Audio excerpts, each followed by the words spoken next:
dancing forces change.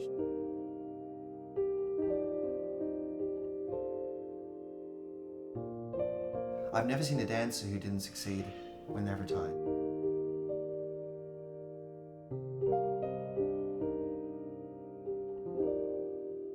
Because you were forced to be disciplined with the most important person, that's yourself.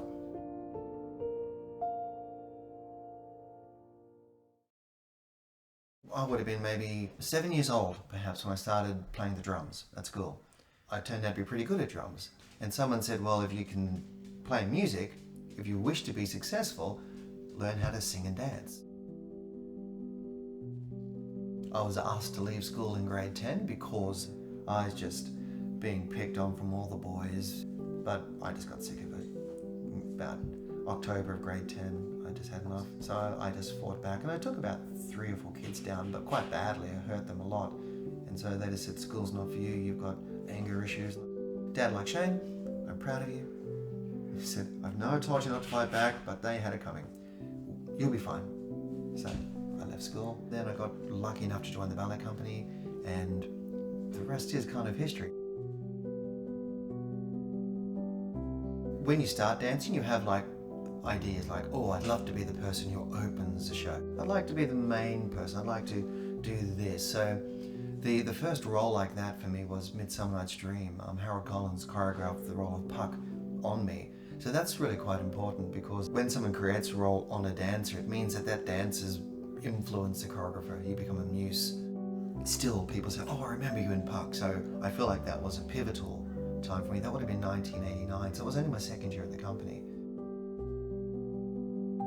From that, I got promoted to principal dancer, like the top of the company, and I was like, wow. And I was the youngest in Australia for that, so suddenly I've really got to start working hard. Just exploring what the body could do. I mean, we exercise 12 hours a day. There's a point, a dream point, where your body can literally do almost anything. And that, by exploring, sometimes you find a limit to what your body can do. So my shin's are a bit different to most other people's in the fact that they're almost 90% artificial. What happened was, as I was dancing, it turns out I have a remarkably high pain threshold. So I had these microfractures. They weren't healing because I kept dancing.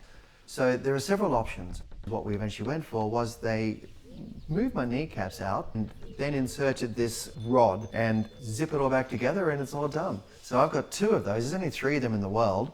In about 8 months, I was dancing very well.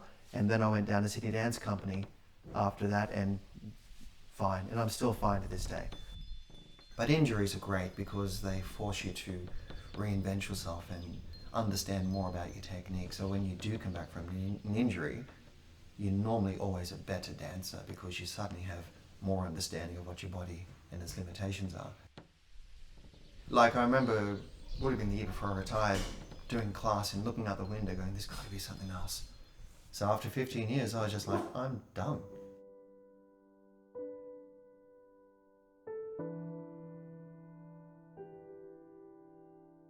The edges of anything are always hard. So even though it sounded an easy choice, it was a hard choice because I didn't know what else to do. And then I got called to the university, and they said, hey, we want you to come and lecture. And I was like, well, this would be fun. It turned out I had a really, really good knowledge of watching the body, so I could see things like, and one of the electives I did was neurological disabilities. Because I knew intimately how the body moves and how the muscles work, when I started doing anatomy, I was able to remember all the names of the muscles, but also how they worked. I could see problems. I could say, how come that person is walking but their toes flexed? And she said, that's a really good point. Carolyn O'Brien, you know, all the alphabet after her name, said, listen, could you come and help me? I'm running this thing called PADPAC. And what we do is we get people with neurological disabilities and we retrain how their body works. And I was like, wow, everything's sorted. But then literally 2 months into that, they fired Carolyn. And I was like, you've just fired my supervisor. She's the whole reason I'm here. So I said, no, I'm going to do a teaching degree.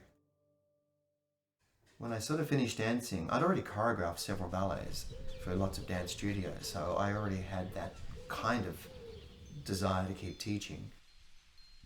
Well, I fell in love with science first, and then I've always been interested in the rocks, but I never really knew much about them. And science forced me to have that better understanding. With that better understanding, then I realized, well, I'm actually not just going to read about this. I actually want to go and find stuff, having all this sort of stuff where the kids can actually play with it and no one's worried about it being broken because it's pretty hard to damage. I don't know if you remember at school where you give all these kids spaghetti and marshmallows and you say, build the tallest tower you can. And the studies show children do better than executive CEOs and often engineer students. And because kids just explore, they build, oh, that didn't work. And they build, they don't sit and go, not sure what to do. They just play with things. So if you've got a body that you can play with and experiment and try to find its limits over and over and over again, you start to just find remarkable stuff. And it's the same with education. If you just say this is the only way to learn, then you're stuffed, you know. And so yeah, I think that has continued to carry through. Teachers can ride in their jobs. You can't do that in dancing. You focus and discipline. So the successful ones have that in bucket loads. And I've never yet seen it fail anyone, but very few people get it to the level of a dancer. But those that do, those that intuitively get it, they're the ones who are changing the world because they're just driven, you know. And teach kids how to have drive. Teach them they're going to fail, that it's actually their hard work, not mine. I don't care what mark they get, but if you try your best in class and fail, that's a great mark because you tried your best, and next time you might get better. Just think about like the first time I broke my foot. I'm suddenly going, my whole career's over. I had to reinvent myself, but that's a change. Constantly having to reinvent yourself, knowing you're going to have injuries. It is impossible not to. That's a big change. It's a big challenge. It's a big thing. I think change is essential. Overcoming fear is a really hard thing to do. Take one step forward, and at least you're better than you were that step ago.